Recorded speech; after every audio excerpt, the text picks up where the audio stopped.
Hey, my babies, it's Auntie Trice here with another video for you. If you have not done so, please head on over to all of my other social media platforms and follow me on there. They're going to be listed in the description box up underneath this here video. Click the like button on your way in here, my babies. That's a quick and free way to support Auntie's channel and push me through the algorithm. I so greatly appreciate it. And if you haven't done so already, please go ahead and subscribe to Auntie's channel because I know you're coming back. I got my handy dandy phone and it's time for us to get into the tea for today. Let's dive into a little bit of political news. Donald Trump's Secretary of the Department of Health and Human Services, RFK Jr., says doing heroin as a student helped him reach the top of his class. Lord, look at this foolery. Look at this crackhead foolery here, okay? But let's jump into this story, guys. An interview that Robert F. Kennedy Jr. did back in July on the Sean Ryan Show is making rounds on social media. In it, he touches on his past use of hard drugs. Kennedy, who is Donald Trump's pick for Secretary of the Department of Health and Human Services, says cocaine and heroin were his drugs of choice. He goes on to say that the opioids helped him focus and rise to the top of his class while in school, specifically saying, "I did very, very poorly in school until I started doing narcotics. I was at the bottom of my class. I started doing heroin and I went to the top of my class. Suddenly I could sit still and I could read and I could concentrate. I could listen to what people were saying." Kennedy says that it's possible that he was suffering from ADHD at the time. He did acknowledge that it became an addiction that he sought help for in 1983 when he flew to Minnesota for a detox after being arrested for possession. That detox ultimately led him to being sober. All right, y'all. First, before I even start to go in, I would just like to say congratulations to Mr. Robert F. Kennedy Jr. on his 20 years of sobriety, because if he's been sober since 1983, it's 2024. So it's been over 20 years. So congratulations on that. Not a lot of people get clean, okay? Not many make it out alive once they start on this path of doing drugs, okay? But this still ain't gonna excuse the fact that your ass tried to justify using cocaine and heroin as a means, saying that it made you smarter, it made you perform better in class. Bullshit. Bullshit! What we not gonna do is act like you went on that stuff. You was on that stuff, boy. You was on that booger sugar. You was on that white gal. You was on that stuff. You understand what I'm telling you? And I'm glad that you got off that stuff. But I don't like how you just tried to downplay the fact that you was on some serious hardcore drugs like heroin and cocaine throughout college. Let's not act like it wasn't a problem either, because it was. It was very so much a problem, because if it wasn't a problem, your ass wouldn't have got hemmed up in 1983 for it. And let me tell you something. I do believe, yes sir, I'm going to say this. I do believe that if your ass went and got hemmed up in 1983, you would still be partaking in that shit today. You still would. And I'm not even going to sit over here and say that you haven't. Okay? But I am going to say this is what you saying. You know, I can only vouch for what you saying. You said you got hemmed up in 1983 and you've been sober ever since. So that's over 20 years sober. So I'm just saying, bro, don't downplay what this was. You had a drug addiction problem. You had a problem. Well, you had a bad problem to the point you got fucked up by the police with the police. That's how bad your problem got. So let's not act like you didn't have a problem. I'm being serious. He trying to downplay this shit. And the only reason why any of this is coming up into play is because of Trump electing him to be a part of his cabinet, okay? That's the only reason why any of this is coming back up, because he did this interview in July. He Keefy-D'd himself way back in July. This stuff is getting brought back up in December because of the fact that Trump elected him to be a part of his cabinet and he accepted, okay? So they are trying to expose Trump's cabinet as much as they can. Like I said, it has been an entire junk drawer. All of them do drugs. I'm just gonna be honest. I don't understand why we so shocked to find out that this man used to do drugs or still is probably doing drugs or what have you. I don't understand why we are so shocked to find out all this stuff about Diddy. I don't know why we are so shocked to find out anything when it's been playing right out in our face for years, okay? Politicians are dirty, celebrities are dirty, pastors are dirty. It's just a dirty world out here, okay? So we ain't gonna always get it right. We ain't gonna always get it right. But when you have the chance to correct it and get it right, do that. And that's what it seems like he's doing. Okay, he was in the past on drugs. He is no longer that. He's being a family man. He's running in office, doing all his political duties and his civilian duties to the United States. Okay, we're gonna leave it at that. But all of y'all on drugs. I'm just gonna say that. All of y'all need to be drug tested. Period. All of y'all are on drugs. Politicians, celebrities, everybody. All of y'all are on drugs. That's how you get through what you get through. How else can you be just positively nasty to people and just take from people without being on some type of drug or substance so that you can erase all that guilt off you? All right, that's it. That's all. Let's move on. Next on the political docket, we got to talk about Matt Gaetz. Matt Gaetz, who withdrew from Attorney General consideration after being accused of inappropriate behavior with a minor, shares his thoughts on the Democratic Party, self-loathing celebs, loneliest white women, transsexuals, cool black women. Now, he tweeted this on X, y'all. This is what Elon Musk wanted. Freedom of speech. This is what he wanted, for people to be stupid on the internet. So Matt Gaetz tweeted, today's Democrat Party is a amalgamation of self-loathing celebrities, beta males, the angriest, loneliest of white women, transsexuals, some cool black women who we'd welcome on our side, to be honest. So Matt Gaetz, on behalf of black women, I am going to respectfully decline that nice little shout out that you tried to give us, because you know they try to invoke emotion within us, try to make us feel some type of way. We ain't gonna feel no types of way about you and what you got going on, what you going through, okay? That's your business. You handle your business, okay?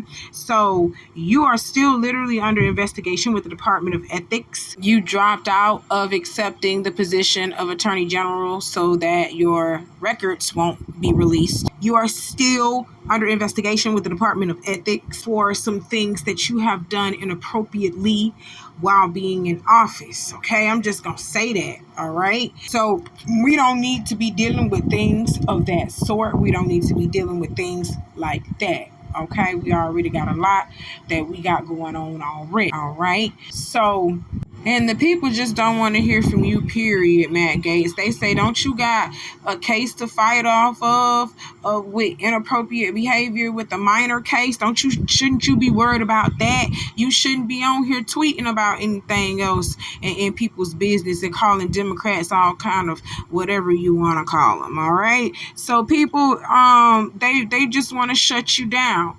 And with that being said, yo, Matt Gaetz, shut your ass up. You need to hush, okay? You need to hush because, yeah, we're finding out with this case that Matt Gaetz is being blackmailed, okay? These young girls are trying to blackmail Matt Gaetz. But we are not going to negate the fact that Matt Gaetz likes to play with underage women. It has been alleged before that he likes to play with underage women and he pays y'all. Hence, him paying them women through Vimo, okay? And this is why they even got a case on him, period, because he actually paid them. So, Matt Gaetz is known for doing this through the grapevine. That's what I heard through the grapevine. Y'all better listen to Auntie. All these people are perverts. All of them. They nasty. Watch your children, hide your kids, hide your wives, because there's some real perverts out here. And Matt Gaetz, I'm not going to negate the fact that you might possibly be one of them. Okay, so in this case, yes, in this case that he's fighting off now, and it's giving him a bad name, it's making people look at him like, ooh, you're a Pedialyte. But in this case, he is being blackmailed in this case. But what I heard through the grapevine, just like I heard through the grapevine things happening with Diddy, Man, Matt Gaetz, yeah, he likes young girls too. He likes them young, and he does pay to have them around. He does pay for their company. Okay, that's Rico and racketeering. Hell, you done did it like that. Get his ass on Rico and racketeering and sex trafficking. Period. That's what y'all saying. I'm just saying. That's what. Come on, let's be honest. Let's call a thing. Let's really be clear here. All right, but that's what I heard allegedly through the grapevine, that Matt Gaetz, he does like young girls, but in this particular case in which he is being sued, he is being blackmailed, guys. These girls, they did this on purpose, and it's all a big scheme that Todd set up. Hey, I just had to say that, but no, we still not gonna throw out the fact that you like sleeping with young girls and you like paying for their company. We just not gonna throw that out. So you need to shut up and be worried about your problems that you got going on right now, because the rest of the world is looking at you like you like little kids. You like little girl pussy. And we don't like that, because your ass is pushing 60. Stop playing, all right? All right, now just going on back in your cubby hole. We don't need to hear no more from you. Period. Let's move on. And at the time, one of the biggest had a song called Death of Auto-Tune. He killed it. And it really hurt him, and it hurt his career in a sense. And when you think 10 years later, you see what he's been able to do and what he created, and he changed music. And TPain doesn't get to this day enough respect. But I guess what I'm trying to say is that we have to stop trying to dictate what this thing is. We have to give it time to grow and blossom. Okay, y'all, hit that like button for me. That's Boo, CEO of Boo Vision, and he was on a podcast talking about TPain and saying that TPain wasn't appreciated for his musical contribution that he provided for the world. TPain is the pioneer of auto-tune, and we don't give him credit enough for what he has done in the music industry. This man is very talented. He didn't need auto-tune, but he was just playing with it and created a new sound and created a new wave and the funk in music, okay? So he is not respected enough, okay? And that's what I believe what Boo was saying, all right? He was saying that Jay-Z's song DOA, which is Death of Auto-Tune, actually kind of hurt TPain's career, but not so much to where TPain couldn't come back from it and just create bigger and better music like he had done, okay? Because if you're truly talented and you are a true artist, you will create something bigger and better to come out with, and that's exactly what he did. He created a better sound for himself. He let y'all see, I can do it with the auto-tune and without the auto-tune, and TPain still was selling records. This man still is selling records out here to this day, but he is not credited enough for what he has done in the music game. And I'm trying to figure out what the Neighborhood Talk was trying to do when they headlined this post saying that he said Jay-Z needs to apologize to TPain. That's not what he said. He didn't say that not one time. He said that what Jay-Z produced, Death of Auto-Tune, kind of hurt TPain a little bit, but TPain bounced back from that bigger than ever. He was saying that he felt like Jay-Z should have given it a little bit more of a chance instead of rushing to put out that song and diss auto-tune. He should have let it grow, watch this blossom into something. That's what he said. He didn't say nothing about Jay-Z needed to apologize to TPain for nothing, okay? So if Jay-Z do apologize to TPain, that's between them, and that's their personal and private business. Why y'all always trying to stoke up some mess? Why y'all always trying to stir that pot? Why you doing that? Because that can stir some feelings up. And if TPain was an emotionally driven man like that, he could have came online and been like, oh yeah, I agree, Jay-Z been doing this to black men, to black artists. I do deserve an apology. I do deserve an apology. He could have came out and been like that, because y'all are stoking emotions and stirring that pot. I don't like that headline. Do better, Neighborhood Talk, do better. Wing time. That was fast. I even refilled your Coke. Some wings you just can't wait to tailgate with. Excuse me. You left your head. We don't make sense. We make chicken. Love that chicken from Popeyes. Alright, y'all, social media users aren't here for Popeyes' newest commercial. They deem it racist as fuck. Let's go ahead and get into what the people had to say. This user commented that Popeyes' commercial was racist as fuck, while the black guy had to show up to the tailgate with some chicken. LOL. Oh my god. Y'all still on that stereotype of black people like chicken? Didn't Hillary Clinton show y'all a long time ago that white folks like chicken and they carry hot sauce in their purse? Just like black people. Stop playing. Come on now. You're being overly sensitive. Stop it. Another user posts, just wrong what Popeyes did putting that guy in the commercial. I know y'all saw it too. Another user said, am I tripping or have y'all seen that Popeyes commercial too? Another user said, Popeyes marketing team needs their ass whooped with the commercial I just saw. Y'all are really, really, really upset about this commercial, and it's because of the stereotype that black folks like chicken, but chicken is a universal meat. Everybody like chicken. We got to start growing past these little things and these little stigmas that people try to place on us, because that's only holding us back. You understand what I'm saying? That's invoking an emotion in you that doesn't need to even be evoked right now. And when it is a proven fact that chicken is eaten by every fucking race, okay? Damn, let's just put that behind us. We got bigger things to worry about out here. All right, we got more users saying that the Popeyes commercial was weird as F. That game time, wing time commercial from @Popeyes is racist as F. No way in hell that passed a focus group. That Popeyes commercial felt racist as F. Listen, I'm sorry. We like chicken. Popeyes, Kentucky Fried Chicken, all of these chicken places, they market to black people the most because we are their biggest consumers. I'm just going to be honest, all right? We love us some chicken. Hell, I love me some chicken. I'm finna go fry me some chicken right now, man. Finna fry me some chicken, give me some mashed potatoes and gravy, and I'm finna have me a good old time in that kitchen. You understand what I'm saying? But my thing is, what I'm trying to say, guys, is we shouldn't let little stigmas and things like this plague us into getting all upset.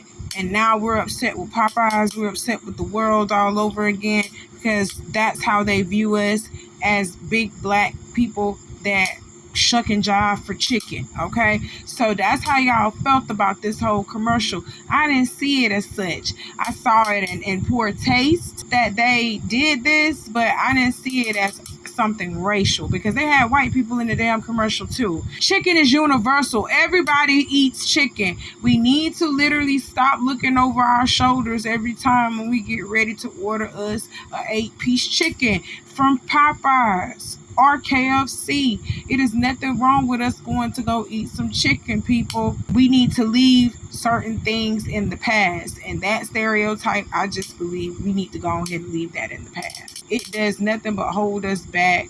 It does nothing but invoke the spirit of anger, and that's not what we need right now. We got bigger things to focus on, like the fact that we got a fucking felon as our president, and he is capable of doing anything and everything right now, okay? Point blank, period. All right, y'all, the last people that we got to talk about on the docket for today is Eddie Murphy's son, Eric, and Martin Lawrence's daughter, Jasmine. Eric popped the magic question to Jasmine, and she gladly accepted his proposal. They getting married, y'all. Oh, congrats to the lovely couple. Congrats to Eddie Murphy and Martin Lawrence. I'm pretty sure that you have raised fine children. They look very good. Yes, indeed, they do. And I know y'all happy. Who paying for the wedding? Is it Eddie or Martin? You know, they say the father of the bride got to pay for the wedding, so I think it's going to be Martin. He got it. He got it. So go ahead and spend his money, baby. He got it. You deserve it. She looks so pretty. Oh, congratulations, y'all. Well, that's all that Auntie got to talk about for today. I got some more coming for you later on. You know how I do. Do all the things that I told you to do in the beginning of this video because I don't like to repeat myself, my babies. I love you, and I'll see you soon. All right, y'all. Bye.